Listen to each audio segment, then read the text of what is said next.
Welcome to Part 6 of Deathtrap Dungeon, a fighting fantasy live read by me, iClorox. In this episode, we try to bums rush a dwarf, face the toughest challenge of our new friendship, and ultimately get killed by a door. So, if you want to experience all of these things full force, just sit back, relax, and enjoy this, Part 6 of Deathtrap Dungeon. You look at Throm, suddenly angry that your effective partnership must come to an end. Bromance, just like I said before. He leans over and whispers in your ear that you should try to kill the dwarf and worry about the exit later. If you wish to join Throm in attacking the dwarf, 179. If you would rather persuade Throm to go through with the dwarf's test, turn to 365. Damn, this is a tough choice. I'm going to leave this one entirely up to you guys. Okay, so, all right, let's get back to it. Let's try to break this dwarf. 179.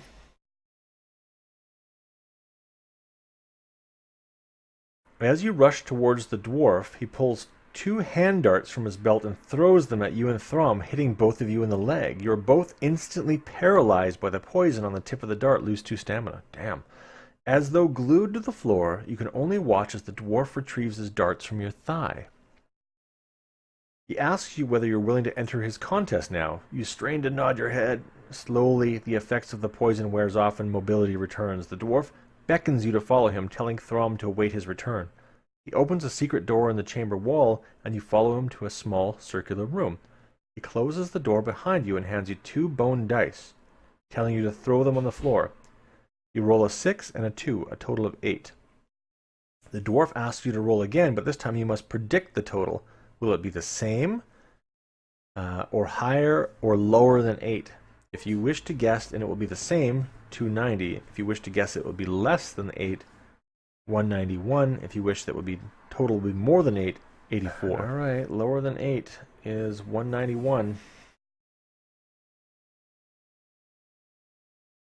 Roll 2 dice. If the total is less than 8, you're right. Otherwise, you're wrong. This is totally an awesome skill testing question here, right? No, you're not supposed to roll exactly the same, Sassy Mofras. 8 or higher. 121. Okay. Let's see what happens. We might just die anyways. You're right, you're right. I'll keep that. Now we got like a precog version. The dwarf looks at the dice. Not very good at playing the odds, are you? He sneers. I regret you must suffer the penalty before you continue. From out of his pocket he produces 2 pills. One is stamped with the letter S, and the other is stamped with the letter L. He asks you to choose one and swallow it. If you wish to swallow the pill, the letter S, turn to 26. If you wish to swallow the other pill, I bet you that stands for stamina and luck. There we go. L pill. I called it. The pill makes you feel as though the whole world is against you. Oh, depressing pill. You lose 2 luck points. The dwarf tells you that you can now go on to the second stage of the test. All right, now this is our skill. All right, so we lost 2 luck. Boo. Less than your skill score, 55. With lightning speed, you thrust your hand out and grip the cobra just below its open mouth. You lift it up and, arm outstretched, dangle it in front of the dwarf. He doesn't flinch but says in his calm, expressionless way, "Please put the cobra back in the basket and prepare for the final part of the test. Follow me." You do what he says and follow him back into the chamber, where Throm is pacing up and down, obviously ill at ease. You wave to him while the dwarf opens a second secret door and tells you to walk on through and wait for him. Again, you comply and find yourself in another circular room, although this one resembles a small arena. The floor is covered with sand and a small balcony runs around the arena wall. Opposite the secret door by which you entered is an ominous-looking wooden door. Suddenly you hear a shout, and you look up to see the smiling dwarf standing on the balcony. He throws 2 pieces of paper down to you. One of them reads, on one of them the words, "No crop is" are written. On the other, "Ruin Moat." In an ever-calm voice, he says, "If you rearrange the letters of the words, you will find the names of 2 creatures. You may choose which one to fight in my arena of death. If you can identify the creatures by rearranging the letters no crop is, turn to 143. If you can identify the creature by rearranging the letters ruin moat, turn to 40. If you cannot identify either of these creatures, turn to 347. No crop is a scorpion, Sassy says, and manticore. Manticore? M-A-N-T-I-C-O-R-E? Minotaur. Oh, right, Minotaur. Minotaur or scorpion? Minotaur it is. All right, ruin moat, 40. The dwarf you call out to the dwarf that you're ready to fight the Minotaur. The wooden door rises slowly, and you can see the fearsome beast. Steam blows from its nostrils as it works itself up into a rage, ready to attack. Suddenly, it rushes forward, swinging its double-headed axe. It has exactly the same combat stats that we have currently. Skill and stamina of 9. This is even Stevens. 2 at once. I want to fight a Minotaur riding a giant scorpion. That'd be amazing. Double 3s for Sassy. And it rolled a total of 3. Alright, we need to hit this thing 5 times. Yeah! Sassy Mulfrask gets the death blow with the double 5s and 20 salt awarded. Minotaur down. Good job, team. That's super awesome. Minotaur 163, and I gotta reduce us. We did burn 1 point of luck from War Pigs there, getting the double damage, the critical hit on the Minotaur. Lopping off both of its horns with a successful sword strike. 163. Take that, dwarf, your stinky Minotaur. Chopped its horns off. The dwarf calls down from the balcony, congratulating you on your victory. Good job, good job. Minoscore, nice. He throws a sack down onto the arena and tells you to relax and regain your strength for the final part of the test. Then he walks off, saying he'll return in about 10 minutes. You open the sack and find a jug of wine and cooked chicken. Oh, if you wish to eat and drink the dwarf's offerings, 363. If you'd rather just sit down and await his return, 302. Do we trust this dwarf? This is the big question. In his arena of death with his chicken wine. 363. The food and drink are excellent, and you feel much better. Add 2 stamina. Fully satisfied, you sit down and await the dwarf's return. 302. After about 20 minutes, the dwarf reappears on the balcony. He calls down to you saying, "Well, I do have an interesting problem on my hands. Prepare to fight your next opponent." The wooden door rises once again, and you're surprised to see a familiar face. It is Throm. He is cut and badly bruised and doesn't seem to recognize you. Oh, that's a good way out narratively. He is clearly delirious as he staggers forward with his axe raised to attack you. The dwarf laughs and says, "The cobra bit him. But he has the strength of an ox and managed to carry on even though most men would have died. Now you must fight him to decide finally which of you will continue the trial of champions." You shout abuse at the dwarf, protesting against the cruelty of such a contest. He merely laughs, and you have no option but to defend yourself against poor Throm. Skill 10, stamina 12. Holy crap. He is immensely strong. If we win, 379. I feel like this is the combat. Totally jacked as hell. He's full of snake venom. You know what that stuff can do, right? Man, like a steroid full of venom and PCP. There we go. RLXP with the first shot in. Oh, damn. Why is everybody rolling ones? Oh, okay, so we're down. That's 1 hit against us. Okay, War Pigs is getting the big rolls in here. 2 hits against us. War Pigs.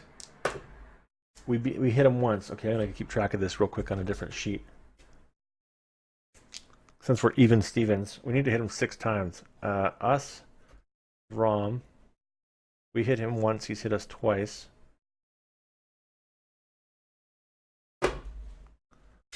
Double 2s. He's got a 12 and we got a 9, so 3 less. 4. Damn, okay, he hit us again.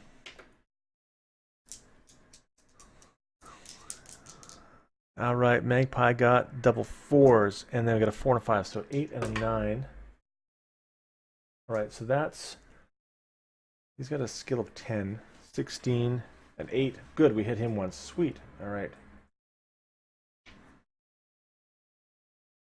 And then we're up to our Alexa P's roll of 9. Oh, double 1s on Throm. All right, so we've taken a total of 6, and he's taken a total of 6 as well. 3 more in. Manax rolled a 2 and a 3. Oh, he got double 6s on us, though. Crap, we got 3 stamina left. Looks like we're going to roll for a 9. And we're going to use War Pigs' roll to boost our luck on this one. Don't worry, War Pigs. I know what you intended. You're always about the crit hits, man. So, that 9. All right, RXLP. That's a 10. We tie him. And our War Pig's got the critical hit for 2 hits on Throm. I mean, Throm is down to his last 2 stamina points. And we are down to 3. And, ooh, Sassy Mofras with possibly the death stroke here against our barbarian friend Throm. It feels like I'm like live casting this combat. It's really crazy. And Throm got an 8, plus his skill of 10 is 18, and we got an 11 plus 20. Boom! Sassy Mofras with a death stroke on Throm, with us down at 3 stamina points and 4 luck. Let's make some quick adjustments to this. That was an amazing fight. Good War Pigs on the critical hit there.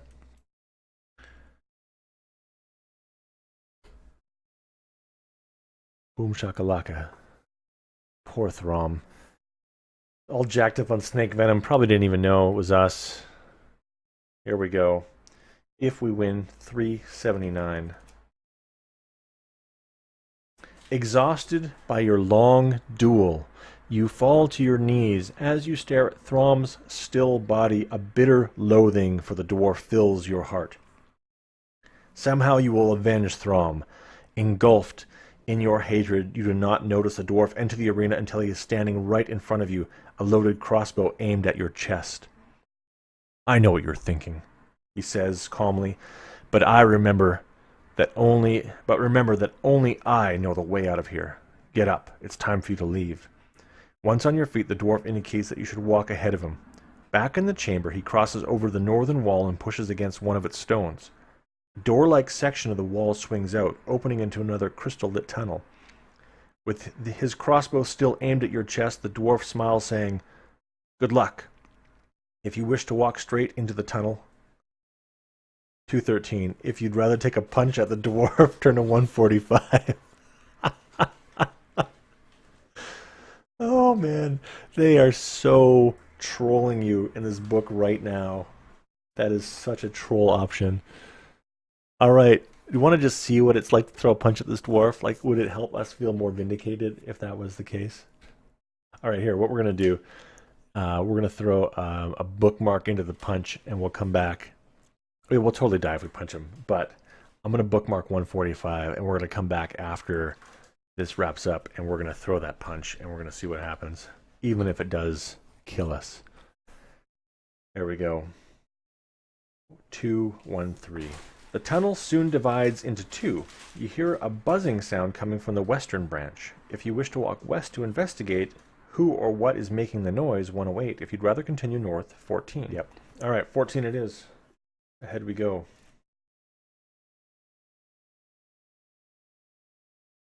The tunnel leads into a dark chamber covered in thick cobwebs. Clawing your way through them, you trip on a wooden casket. If you wish to try to open the casket, 157. If you'd rather continue north, 310. Everybody agree? North? Yeah, 310. You reach the far wall of the chamber and see 2 doors. If you wish to open the door to your left, turn 339. If you wish to open the door to your right, 262. All right, 339. As you touch the door handle, It goes soft in your hand. When you try to pull your hand away, you find it's glued to the handle. A giant fist then forms in the center of the door panel and shoots forward, you punching you in the stomach. Oh, lose 1 stamina. If you have a jug of acid, turn to 303. If you don't, 236. Alright, let's move 1 stamina. 236. Jug of acid, eh? Maybe it was in that casket. The fist retracts and prepares to strike again. With your free hand, you draw your sword and try to cut the handle of the door, although you do not recognize that you're being attacked by the fluid form of an imitator. Skill 9, stamina 8. As soon as you win your first attack round, turn to 314. Alright. It's totally mimic door. What a dick. Alright, imitator. What did we lose there? We lost 1 point of stamina down to 2. So we're like one hit away from death at this point, like legit. There we go.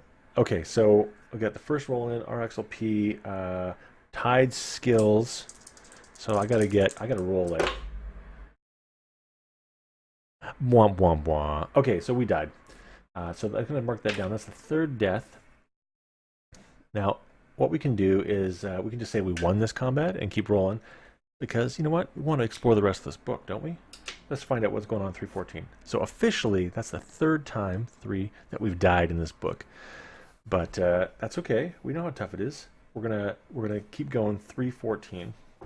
Your sword cleaves the handle, and being separated from its parent body, you watch the membrane shrivel away and drop to the floor. Having no other choice, you are somewhat apprehensively turn the handle of the other door. 262. Alright, so that was a mimic, or an imitator, which is an imitation of a mimic.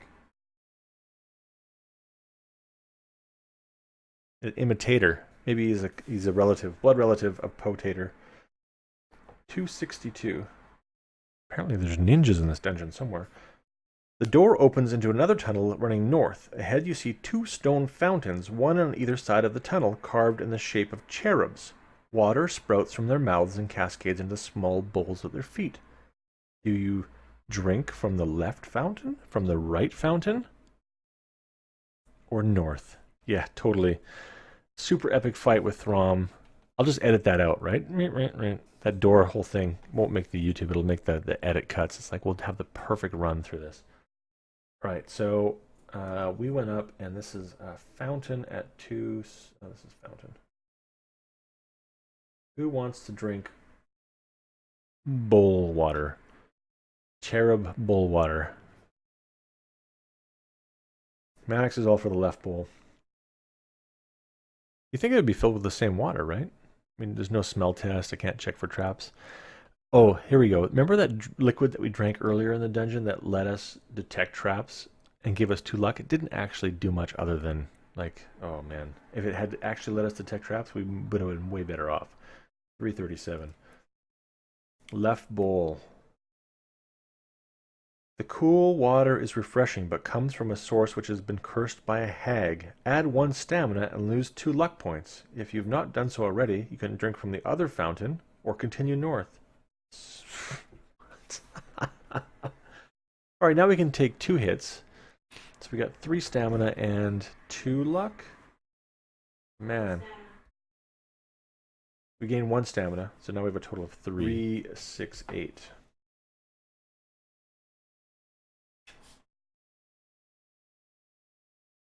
Leaning against the left-hand wall of the tunnel, you see a pair of bamboo stilts. They are securely chained, and you see a label attached to a padlock which reads, "The price of these stilts is 1 gold piece. Place the coin in the slot to release the lock. If you wish to buy the stilts, 165. If you'd rather keep walking north, 234. Interesting. The old bamboo stilt slot machine, or the vendor. Totally. Well, let's buy them. There's no reason not to. 1 gold piece in bamboo stilts, totally worth it. Well, I prematurely probably wrote those down. There's a slot in the padlock into which you place the coin. Immediately the lock clicks apart and you are able to unchain the stilts. You place them on your shoulder and once again set off north. 234. Awesome. So we have some stilts.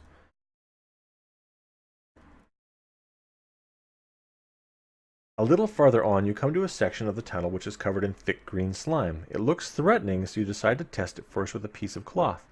The slime's corrosive jelly burns the cloth instantly, leaving no trace.